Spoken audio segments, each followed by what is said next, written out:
everybody, welcome back to another video on my channel. My name is Blessing and this is my Blessed on TV. I really hope that you're gonna go ahead and click that subscribe button if you're coming for the first time.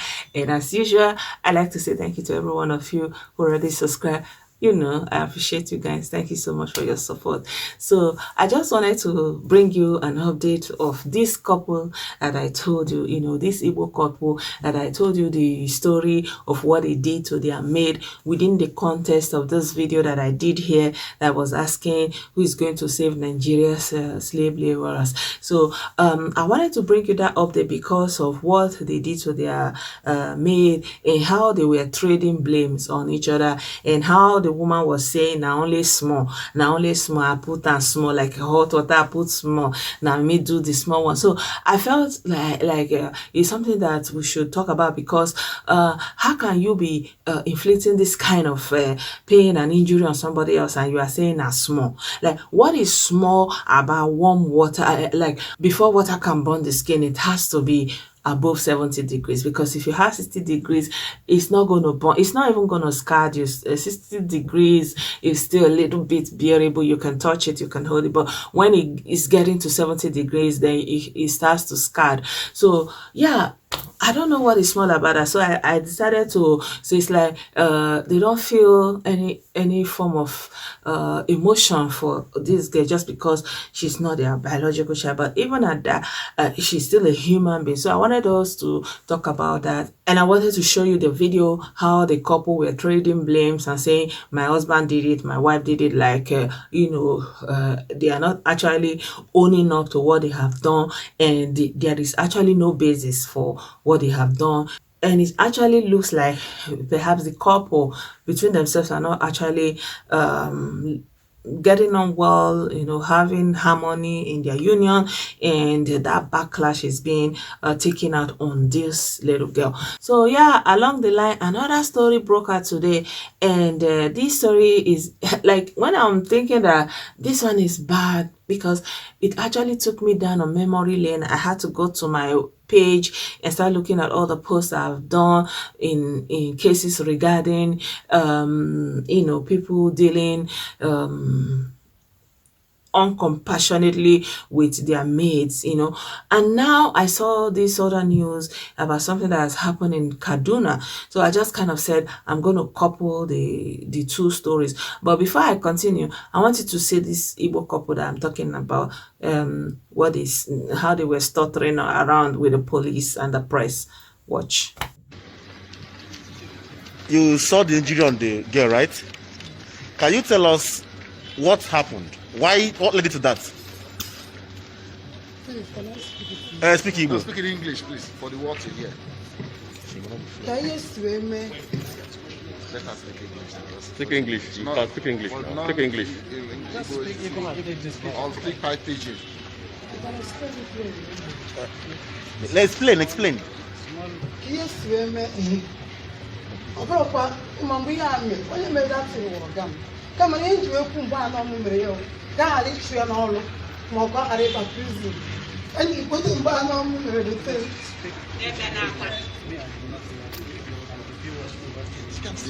Okay, by that time, they brought this girl here. I say that it's me that do this because I don't want to sack my husband the work or let him to go prison. That's why I say it's me that do this. But the person that do that thing is me. I'm living with my last born before I brought this girl. The same thing that he did to my last born. Madam, you told me you were the one that broke her hand. Why are you now denying? No, my frog, I fought with them. But all the wound is this man that did it. What about the fracture? The breaking of their hand. No, I didn't break her hand. My frog. Who applies pepper on her private parts? It's not me. Who does that? It's not me. Who applies pepper on her private parts? It's not me. I think it's okay. No, finally, okay, let's talk to the man. Come here, sir. You've just heard that your wife says you were the one that inflicted that injury on that poor girl. Why did you do it? Hello, good morning, everybody. Please, can you allow me to explain more further?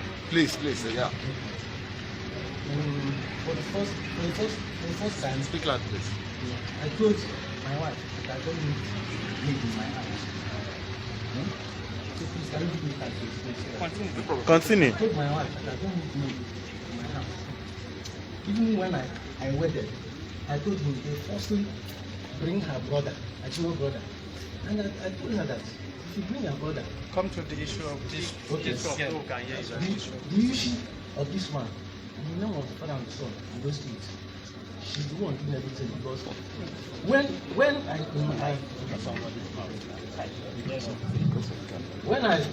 come back to work, saw the injury at the stomach and at the back, and I told her what happened. He said that he used iron. Okay. But you said that at the initial. When I come back to work, saw the injury at the stomach and at the back, and I told her what happened. He said that he used iron. Okay. But you said that at the initial time you told her you don't want any house help. Yes. So now that she brought this girl, that was why you decided to maltreat her. Yes. And you tried to kill Yes, her. yes. Both of you. Yes. Sir, I'm sorry, sir. Yes. I'm sorry, sir. I'm sorry. Any injury you saw on that girl's hand, that girl, it's my woman that told me that I did not inflict any injury. What about the iron you put on her back? An iron. I used iron to threaten her, but I did not inflict any Wait, injury. come again. He used iron to what? To threaten her, but I did not inflict any injury. What kind of threat? What kind of threat?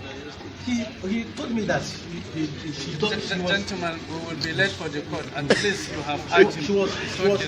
So you see how they are just in denial, basically. They don't want to admit that what they have done is very treacherous and grievous, and they are just kind of trying to solicit for sympathy with these their incoherent ways that they are just stuttering up and down.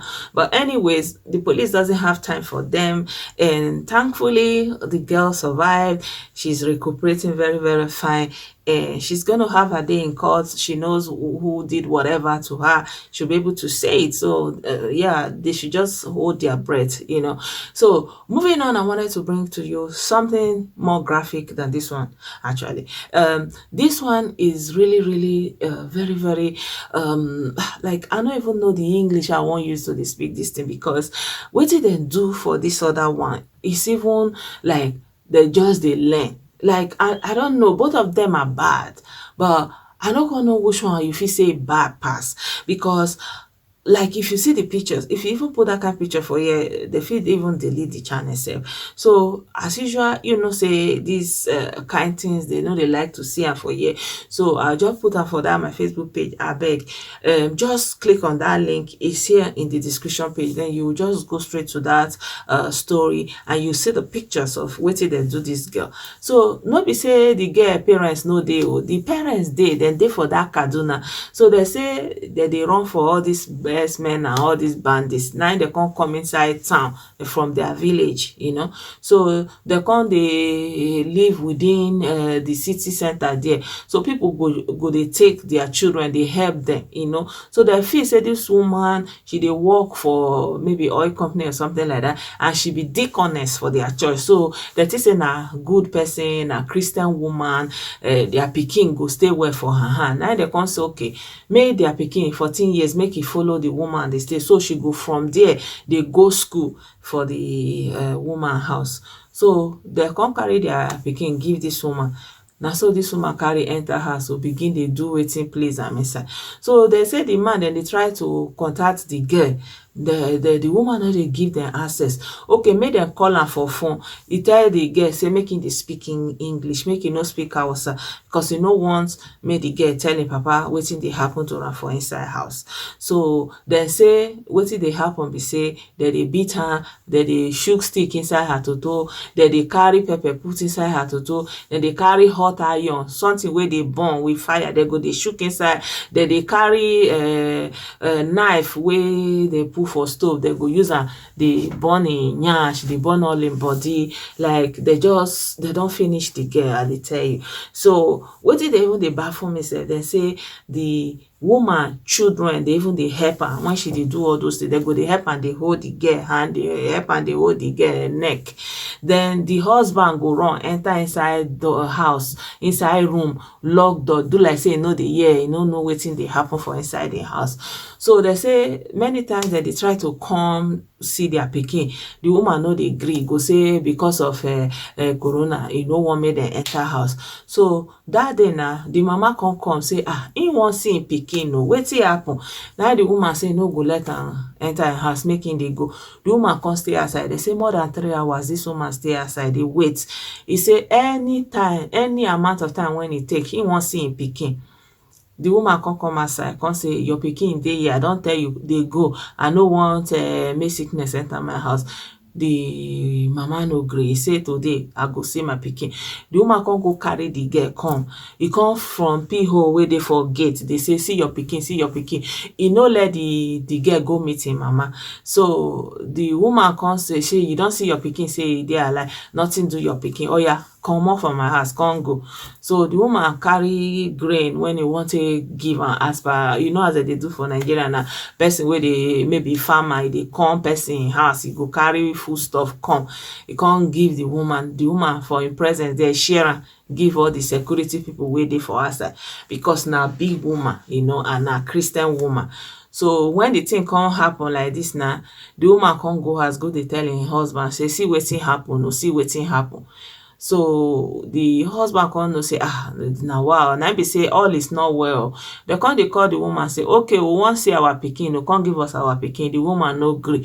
E dey find excuse, e dey hide the pikin. They no gree give them access, and e be like say because that one get money, e dey on a position. So the man come go dey find people from inside wey get person wey dey for high position wey dey fit help am.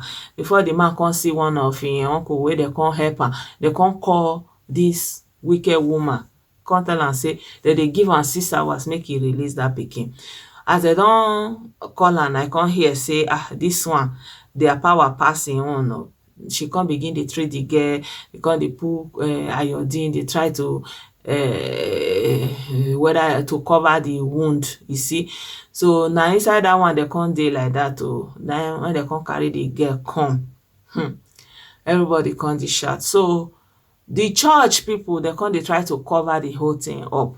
Church people, instead of them to even say, oh, this woman, wetin you do, e reach to go police station, e reach to go jail. No, wetin una do, this one no follow. They come say they don settle am for church. They come say they don settle the case, so make everybody go house.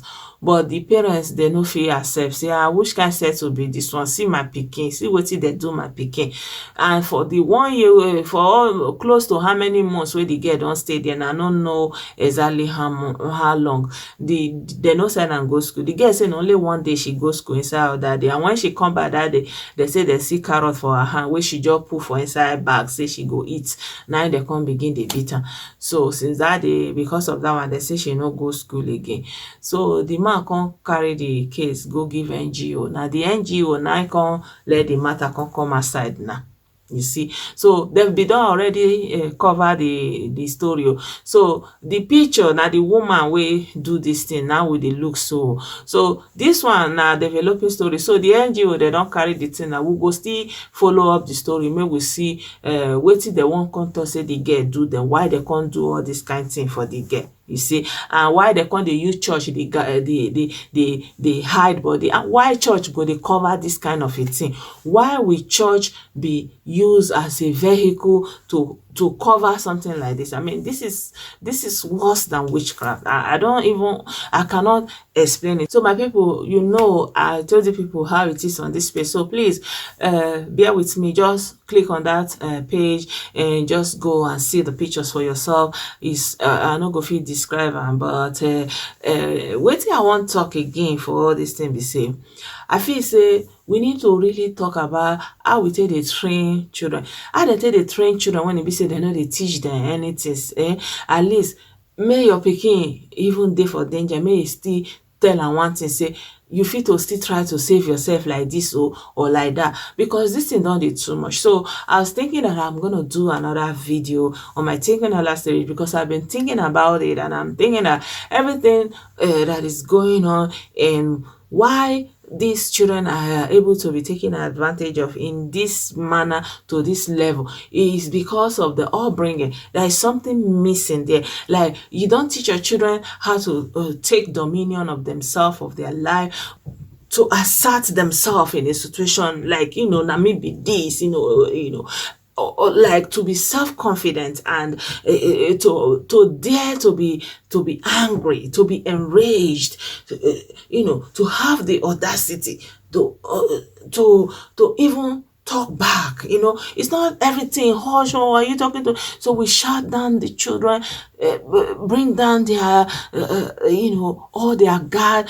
They lose every self-defense mechanism that nature have put in them, and they are not able to, they are just this eternal victim, never resilient, like just resilient for no purpose, like resilient in suffering, like just resilient in suffering, just be suffering and be there. For example, you see this girl, she's in Kaduna and her parents are alive and they're in Kaduna. For example, her mother came and she's there, and then the woman brought her and say, your mother here, see your mother. Then they are telling her mother to leave the house. Like, who in the world does that? Like, if I've seen my mother and I'm in that kind of situation, man, I want to go out. You can't keep me. No way. And then you can scream and cause a scene. Neighbors, everybody will come. What is going on? She was going to let you go at that moment. But she just, like, we just kind of give too much power to everybody over us. Like, you can't talk back, you can't assert yourself, you can't take dominion over anything, you just be docile and be in that suffering. Like, you are going through this kind of thing in the hands of these people, brutal, unimaginable things that they are doing, and your father is on the phone. For example, another instance, her father calls on the phone and somebody is telling you, speak English, don't speak Hausa, and you can hear your father's voice. Like, how about using the first 10 seconds before she was gonna stand up from where she is to put up that call and really say the most important thing, that your life is not safe here, get me out, they want to, like, however short and straightforward, let your father hear it. Like, how much longer do you want to be in that situation and suffer until your father eventually comes, or maybe he doesn't even make it until you are gone? I don't know. I think that something is fundamentally wrong the way children are raised. Really, this is my thinking about this. Like, as much as I'm outraged at what these people keep doing, I think that there is an enabling part from the victims. It's not like the victims have anything to say how you are treated, but the extent that maltreatment will go is going to be determined by you, the receiver. Like, dare to teach your children to do ogbologbo. I remember when I was in Yoruba land, they used to say ogbologbo. Ogbologbo, they pay. Sometimes you do that ogbologbo, oshira, like show that resilience, show it, and say no. And if they will even send you out to go and buy something, you will still, and you know what is waiting for you in the house, you will still come back to come and receive what? Baka, why? Why will it be like that? I don't understand it. Like, even me myself, perhaps I'm not like that because my mother used to talk to me, and although my dad died when I was very small, but my mom stayed on a little bit more before she passed, and in this time we always used to talk. And like, when things are happening in the village, I used to ask my mom what's going on, why, we have these interactions. And my mother used to talk to me about so many things. And one of what I learned from my mom is also to be sure of yourself and to know your limits, like what, to know when something is has crossed the limit for you. Like me, I'm very, very gentle. I'm very, very, very calm, but I have a very, very deviant spirit. If it comes down to it, I know where to draw my line. And sometimes I just, if somebody is doing whatever, I try to figure out what is happening, where is this going, and then you do what you have to do. You don't have to be there and take it and take it and take it until what? What will happen? You see that you are powerless in their hands, and every day they keep on trying. What more can we do? What could be more painful? They keep on elevating the level of the punishment, and you are still there. Like, what magic are you expecting to happen? I think this is something that we really need to start imbibing in ourselves. The children that we beget, that we don't teach them this kind of docility, that you will just be there and having this kind of attributes that make you capable of receiving this great level of injustice without fighting back, especially because it's not something that is authorized by the state or enabled by a system. It is just a deviant family, a deviant person, and all you need to do is to raise alarm to the next person, to the next neighbor, and everything will change. If it's something that is systemic, it's even another dynamic. But this is so localized, this is so minimal, that a singular action will save the day. Yeah, when the father is calling, you just cry and say whatever you want to say until she puts off the phone. Then your father has heard that. He's not going to go back and continue eating. He's going to rally around, whatever it takes. If it takes a crowd in front of the house, if it takes a mob, whatever it takes. And if you come to see your child and the woman is right inside there and doesn't want to bring your child out, why would you go back? Why? On both sides, you see the child, she's there. Instead of her to hold on to the and scream and hit on the gate, and people will call, there are neighbors, there are people on the street.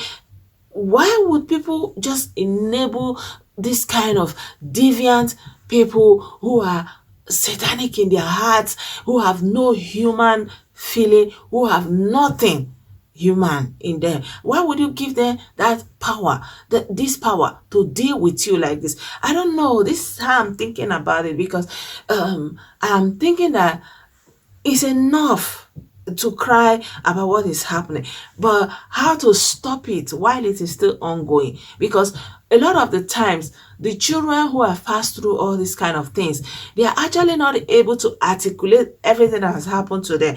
They go through this heinous crimes that have been done to them by these people, and then they leave that house. They are some of them are maimed, some of them, they may have lost their hearing, some may have impaired vision, some may have bone problems, different kind of problems that they will have, and they will have to deal with it for the rest of their lives.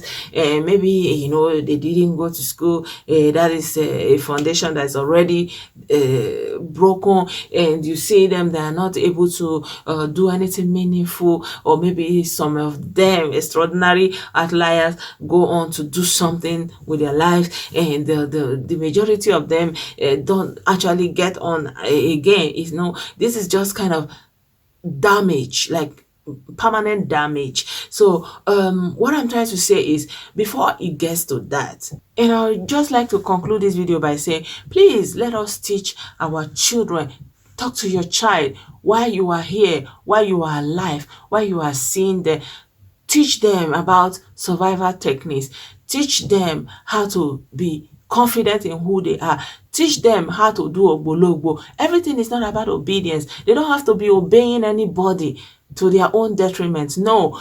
Teach them that it's okay to rebel. It's okay not to be obedient. If an adult is asking you to come here and do something that is not right, it's not right, the adult is hiding, teach your child how not to be obedient in such situations, because it's this obey adult, because of all this obey, they are using it to take advantage of little children, and your children will just become instruments in their hands. This is just how I am seeing it. This is just my own point of view. So I'm also always open to hear your own perspective, to see how you see it, also to see it from your own window of view. And I would like to really hear what you have to say about this, because I think that as much as we are trying to say you that you are dealing with children, stop it, we want to tell the children and empower them to have the ability to rebel, to deviate from that obey your elders and say no, to draw the line, to do ogbologbo, to say I no go gree, to say we die here, those kind of mindset. You have to put it in your child too. There are times that it is needed. Everything, there is a time for everything. And again, what we have to say as neighbors, as adults, as neighbors, as brothers, as sisters, how do we enable the deviant one in our midst? Your brother is doing something, your sister is doing something, your neighbor is doing something. You are looking at it and say, what the people are doing is not good. You will mind your business. You don't have to do that. You see this first girl I told you about, if the neighbors didn't go in, intervene, and try to find her out, because she was actually losing consciousness where they put her, if they didn't go and find her there and brought her out to take her to the hospital, that would have been it. She would just be another statistic of another little child that fell victim to some foolish, wicked people, you see. And it's always good to see what you can do. You may not intervene directly, you may be discreet about it. And today we have a lot of NGOs who are working in this kind of things. You can go to one anonymously, you can take a video recording, you can just intervene however much you can. Just a short clip of 10 seconds could save a life.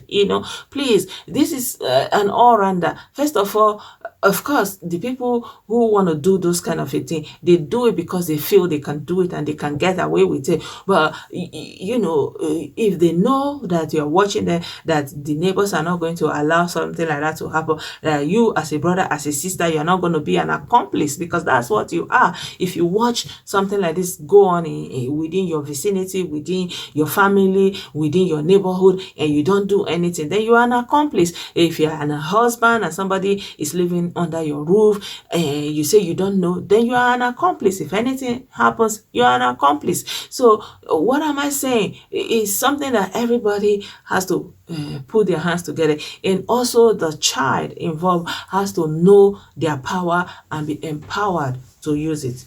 So this is all I want to share with you, my people. You're welcome to share your thoughts and opinion with me, as I've already said. And I do hope that you like this video, and I hope that you subscribe to my channel, and I'll see you very soon in another video. Bye for now. Bye-bye.